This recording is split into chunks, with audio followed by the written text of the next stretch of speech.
It's allow us actually to optimize the utilization of the spectrum.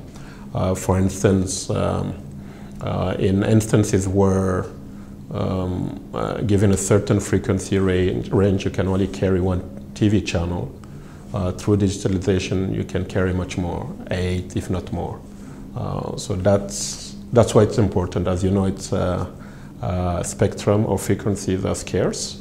By being able to transport much more channels into the same framework, not only it's help on the costing, but it also help on increasing the number of channels that can be shared or that can be viewed.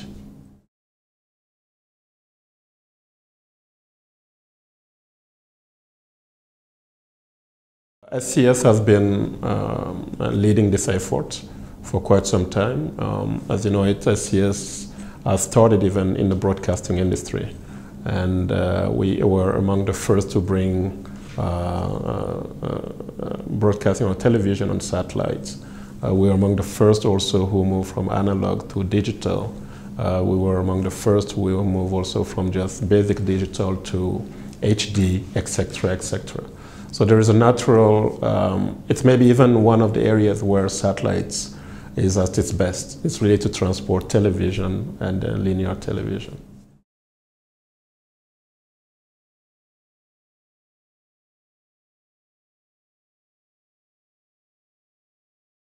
In South Africa, for instance, when you take what used to be called Top TV, it's an example of really digital migration, although it wasn't in that formal context, but SCS has been playing a key role in transporting local channels onto satellite and then making sure that all across South Africa and actually even beyond South Africa, those channels are viewed.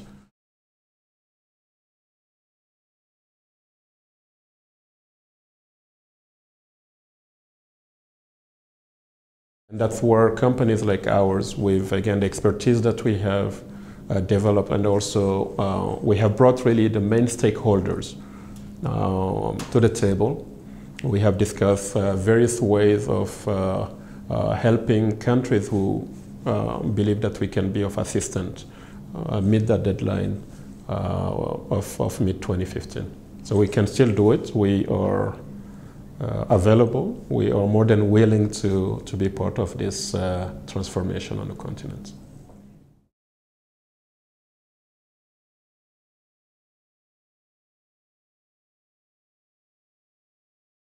What I would suggest is to use the distribution channel that exists already, both formal and informal, to make enough set-top boxes available, to probably try to subsidize as much as possible. The key also is to make sure that in the remote areas, maybe people even are among the first to get it. Because really the big challenge is to make sure that most of the population is not disconnected. As I say, in the cities, there are options. Most people in the cities already have a satellite dish or the means of watching TV. In the remote areas, I mean, options are limited.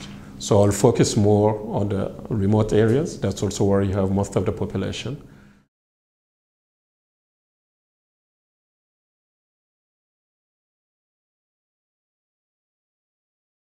Digitalization also, when you go even beyond just broadcasting, let's say when you add internet, for instance, would help. We have studies that show that roughly a 10% growth in the internet user basis is translated into roughly 1.38 or 1.4% of the GDP. I believe that on the continent, if that is done properly, the impact on the GDP will be much higher. And that is just internet, so which means that it's addressing people who are literate somehow. So when we look at broadcasting, and again where you can be involved in that ecosystem without being literate, imagine the impact on the GDP that we could see. Definitely positive impact on unemployment, huge impact on GDP, And then the other thing also is the impact on, let's say, making the continent even more stable. Because the media have a big role in, let's say, spreading or reinforcing democracy, for instance.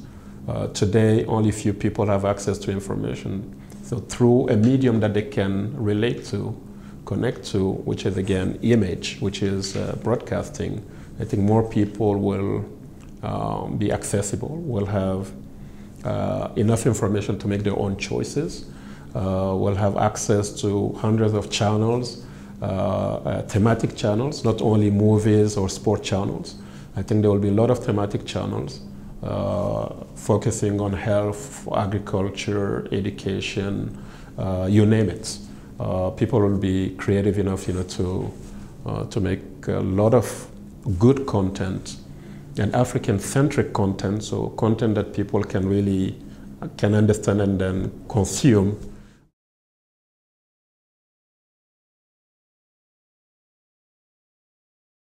The entry barrier is almost non-existent, and I think content will come from unexpected places, and again, I really would like to believe that particularly people who are left out today, mostly people in remote areas, will find creative ways to take advantage of that.